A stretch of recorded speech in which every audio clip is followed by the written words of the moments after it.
या वर्षीचा पीक विमा मिळावा म्हणून शिवसेना उद्धव बाळासाहेब ठाकरे पक्षाच्या वतीनं आम्ही सर्व पदाधिकाऱ्यांनी देगलूरच्या तहसील कार्यालयासमोर भव्य असे निदर्शनं त्या ठिकाणी करण्यात आलं। निदर्शने करूनही पीक विमा मिळाला नाही म्हणून थेट आम्ही पदाधिकाऱ्यांनी नांदेडच्या पीक विमा ऑफिसला गाठून त्या ठिकाणी संबंधित अधिकाऱ्याला पीक विमा त्वरित वाटप करा म्हणून या मागणीसाठी त्यांना मध्ये कोंडून बाहेरून किलूप लावण्याचं आंदोलन आम्ही त्या ठिकाणी केलो।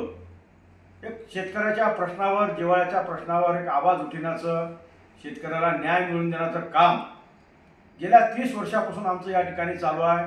जेव्हा पीक विमा कसं भरावं, कुठं भरावं, कोणाला द्यावं हे माहिती नव्हतं, तेव्हा शेतकऱ्यांना पीक विमा कसं भरावं ते गावगाव जाऊन अनाउन्समेंट काढणं, पोस्टर पॉम्पलेट काढणं, पीक विमा भरून देणं, पीक विमा कागदपत्र काढून देणं, पीक विमा मंजूर करून आणायला लावणं, पीक विम्याची रक्कम बँकवाले वाटप करत नसते तर पीक विमा वाटप करायला लावणं, असं कार्यक्रम गेल्या अनेक वर्षापासून आमचं या ठिकाणी चालू आहे। जेव्हा जेव्हा शेतकरी राजा खतासाठी, बियाणासाठी, कशासाठी अडचणी संकटित राहू द्या किंवा पीक कर्जासाठी राहू द्या, पीक कर्ज माफीसाठी राहू द्या, प्रत्येक क्षणोक्षणाला शिवसेना उद्धव बाळासाहेब ठाकरे पक्ष शेतकऱ्याच्या पाठीशी खंबीर उभा टाकलेला आहे, शेतकऱ्याच्या प्रश्नावर आवाज उठवलेला आहे, शेतकऱ्याला न्याय मिळवून दिलेला आहे। यावर्षी सुद्धा पीक पाण्याचा प्रश्न असताना, शेतकऱ्यांना आर्थिक अडचणीत असताना खतं बियाणं घेण्यासाठी त्याचा पैसा नव्हता, म्हणून सध्या अर्जंट त्वरित शेतकऱ्याचा पीक विमा, हक्काचा पीक विमा मिळावा म्हणून नांदेडच्या पीक विमा कार्यालयाला जाऊन त्या ठिकाणी आम्ही ताला ठोका आंदोलन केलो।